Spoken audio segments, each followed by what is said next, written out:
নমস্কার, আমার আপনজনেরা রুদ্রবার্তা আপনাদের সকলকে স্বাগত জানাই। আমি রুদ্রপ্রসাদ ব্যানার্জি। আবারও হিন্দু পক্ষের বিরাট জয় এবং তার সঙ্গে সঙ্গে মুসলিম পক্ষের ব্যাপক পরাজয়। তবু জানি তারা মানবে না, আবারও এগোবে। কিন্তু আপাতত হিন্দু পক্ষের বিরাট জয় নিয়ে গোটা দেশ আজকে গর্বিত, দেশের সনাতনীরা আরও একবার গর্বিত এবং এটাই এই মুহূর্তে সবচেয়ে বড় ব্রেকিং নিউজ। চলুন শুরু করা যাক এই মুহূর্তের রুদ্রবার্তা।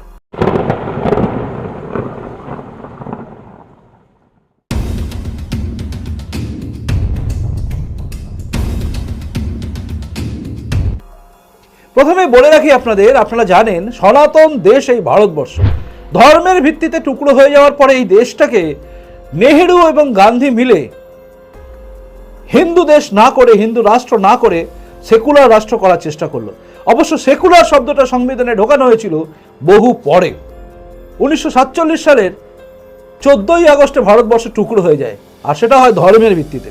আপনারা জানেন তারপরে আমরা ধর্মীয় ভিত্তিতে টুকরো হয়ে যাওয়া দেশকে নিয়ে বেঁচে আছি এবং আমরা সেদিন থেকে আজ পর্যন্ত অপেক্ষা করে আছি কবে আমাদের পুরনো সে সমস্ত গৌরবময় দিনগুলো আবারও ফিরে আসবে, আবারও ফিরে পাবো আমাদের সেই পবিত্র মন্দিরগুলো যেগুলো নিয়ে আমরা গর্ব অনুভব করতাম। সেই সমস্ত দিন ফিরে যত আসছে তত আমাদের গর্বে বুক ভরে যাচ্ছে এবং বুক ফুলে উঠছে। কিন্তু সেই মুহূর্তেই বারবার আমরা দেখি যখন গোটা দেশে বলা হয় আমরা নাকি সবাই এক, কিন্তু বারবার মুসলিম পক্ষ বুঝিয়ে দেয় যে তারা আমাদের সঙ্গে নেই। এই প্রশ্ন বা মুসলিম পক্ষ হচ্ছে জ্ঞানব্যাপী কাণ্ড। জ্ঞানব্যাপী মন্দির আপনারা জানেন, যেটাকে মসজিদ বলে চালানো হয়। যখনই জ্ঞানব্যাপী নাম হয় তখন সেটা আর মন্দির না মসজিদ এটা নিয়ে প্রশ্ন থাকে না, কারণ পৃথিবীর ইতিহাসে কোথাও কোনো মসজিদের নাম জ্ঞানব্যাপী হয় বলে আমার অন্তত জানা নেই। আপনারা জানেন জ্ঞানব্যাপীতে কিন্তু অলরেডি পুজো চলছে, অর্থাৎ আদালতের নির্দেশে কিন্তু জ্ঞানব্যাপীতে পুজো হচ্ছিল। কোথায় হচ্ছিল না, যেখানে 1993 মানে 93 সাল অবধি যেখানে পুজো হতো ঠিক সেখানে, অর্থাৎ ব্যাসদেবের যেখানে আছে সেখানে। এবং যারা পুজো করছে তারা পুজো করতো এবং এটা আদেশ দেওয়ার পরে আদালতের আদেশ অনুযায়ী সঙ্গে সঙ্গে যেদিন আদেশ এসে সেদিনই রাত্রিবেলা থেকে পুজো শুরু হয়ে যায় এবং সেই পুজো চলছিল। কিন্তু হঠাৎ করেই কোথায় যেন আপত্তি এসে গেল, গোটা দেশের মধ্যে হঠাৎ করে যেন কিরকম একটা আলোড়ন তৈরি হয়ে গেল। কেন ওখানে পুজো হবে, কেন মসজিদ চত্বরে পুজো হবে? অদ্ভুত ব্যাপার। 1993 সালে যতদিন পর্যন্ত সমাজবাদী সেই নেতা মুখ্যমন্ত্রী মুলায়ম সিং যাদব জোর করে ওখানে 1993-তে উইদাউট কোনো কোর্টের আদেশ বা লিখিত আদেশ ছাড়াই ওটাকে ঘিরে দিয়েছিল এবং মন্দিরে পুজো করা বন্ধ করে দিয়েছিল। সেখানে আবারও যখন চালু হয়েছে পুজো এবং যখন চলছে তখন সেটাকে পুজো করতে দেওয়া যাবে না, কারণ মসজিদ চত্বরে নাকি পুজো হয় না। অদ্ভুত। আগে তো হতো। 93 সাল অব্দি ওখানে যেখানে পুজো হয়ে এসছে সেখানে পুজো করা বন্ধ করতে হবে। এই নিয়ে আবারও এই অঞ্জুমান ইত্তেমাদ কমিটি নাকি একটা কমিটি আছে 5 ওদের, তো সেটা নিয়ে তারা চলে গেল সোজা এলাহাবাদ হাইকোর্টে। অবশ্য ভারতবর্ষের বুকে এই সুযোগ সুবিধা সবারই আছে যে কোনো একটা বিষয় তার মত যদি না মেলে, অর্থাৎ নিচু কোর্টে যদি আদালতের সিদ্ধান্ত হয় যেটা রায় দেয় তার বিরুদ্ধে উচ্চ আদালতে যাওয়ার সুযোগ আছে, তাই তারা গেছে। কিন্তু গেছে একটাই কারণে, সেখানে হচ্ছে পুজোটা বন্ধ করে দিতে হবে। আর আজকে এলাহাবাদ হাইকোর্টে কি রায় হয়ে শুনুন বিষ্ণু শঙ্কর জৈনের মুখে। শুনুন। Yes. Today the Honorable Allahabad High Court has dismissed the first appeal from orders of Anjuman Intizamiya, both the first appeal from orders, wherein the order of 17th of January and 31st of January passed by the Honorable District Court of Varanasi was under challenge before the Honorable Allahabad High Court, and the crux of this matter is that the ongoing puja which is happening in the Vyas Thekana, the Vyas cellar in Gyan Vyapi complex, will continue. Thank you.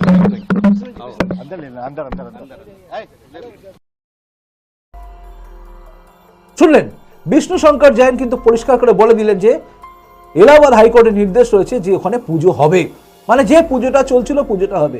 অদ্ভুতভাবে ভাবুন, একটা মন্দির যেটাকে আওরঙ্গজেব ভেঙে মাথাটাকে কেটে দিয়ে তার উপরে একটা গম্বুজ টাইপের 3টে বসিয়ে দিয়ে মসজিদ হিসেবে ঘোষণা করে দিল, যেখানে এখনো পর্যন্ত শিবলিঙ্গ পাওয়া যাচ্ছে বলে সবাই বলেন এবং যেটা আমরা দেখছি, যেটা দেখে মনে হয় ওটা শিবলিঙ্গ ছাড়া অন্য কিছু হতে পারে না। এটা নিয়ে বিতর্ক হয় এবং সেই বিতর্কে শিবলিঙ্গটাকে ওরা বলে ফোয়ারা। মুসলিম পক্ষের এই দাবিকে খারিজ করে দিয়ে বারবার আদালতে ছুটছে আমাদের হিন্দু পক্ষ এবং সেখানে গিয়ে বারবার কিন্তু প্রমাণ হয়ে যাওয়া জায়গায় আছে যে ওটা কি।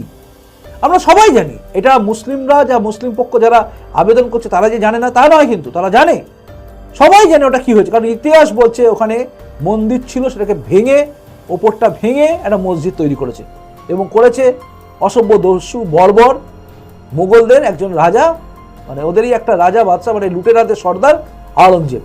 বংশ পরম্পরা একজনের পর একজন সর্দার হয়, সেভাবে লুটেরাদের সর্দার হয়েছিল আওরঙ্গজেব। আওরঙ্গজেব ওটাকে ভেঙে দিয়েছিল। তো সেই কথা, সেই দিনের ইতিহাস, সেগুলোকে ভুলিয়ে দিতে চাইছে। আমরা বলি ভাইচারা, কিন্তু ভাই কে আর চারা কে, এটা নিয়ে প্রশ্ন হয়ে যাচ্ছে। কারণ আমরা বলি আমাদের মধ্যে সবাই একভাবে থাকবো। 1993 সাল অব্দি যেখানে পুজো হয়েছে, সেখানে পুজো হলে ক্ষতি কি? মোহনদাস করমচাঁদ গান্ধী মন্দিরে বসে গীতা পাঠ করার জায়গায় কোরআন পাঠ করাতে পারে, কিন্তু মসজিদে বসে গীতা পাঠ করাতে পারে না। আজ সমস্ত লোক গোটা দেশে যারা সেকুলারিজম দেখান, তারা সবাই বুঝছেন যেখানে 93 সাল অব্দি পুজো হয়েছে সেখানে পুজো করতে দেওয়া হচ্ছে না, কারণ মসজিদের আশেপাশে পুজো করা যাবে না। এই কথা বলছে মুসলিম পক্ষ, মানে যারা আবেদন করেছে। আবারও মুখ থুবড়ে পড়েছে, আবারও মুখ ঠুকে পড়লো এরা, কিন্তু আবারও এরা সুপ্রিম কোর্টে যাবে। অবশ্য জায়গা আছে, তারা যেতেই পারে, কিন্তু বারবার একটা প্রশ্ন, একটা জায়গায় কি ছাড়া যায় না? এ প্রসঙ্গে খুব মনে পড়ে যায় বিধানসভায় দাঁড়িয়ে যোগী আদিত্যনাথজি যে কথাগুলো বলেছিলেন, একদম পরিষ্কার করে বলেছিলেন। আজ সেটা খুব মনে পড়ছে, একবার দেখুন। उल्टे हरि को बांधने चला, जो था साध्य साधने चला। यही तो हुआ था। यही तो हुआ था अयोध्या के साथ, और यही हुआ काशी के साथ, और यही हुआ था मथुरा के साथ। हमने यही तो कहा, उस समय 5 गांव मांगे थे। भाई भगवान कृष्ण ने तो पहले कहा, जब वो समझौता कराने के लिए गए थे, महाभारत को एक टालने के लिए गए थे, कि देना हो तो आधा दो, लेकिन इसमें भी यदि बाधा है तो दे दो केवल 5 ग्राम। लेकिन वो 5 गांव, लेकिन यहां कोई समाज सैकड़ों वर्षों से यहां की आस्था केवल 3 के लिए बात कर रही है, 3 के लिए।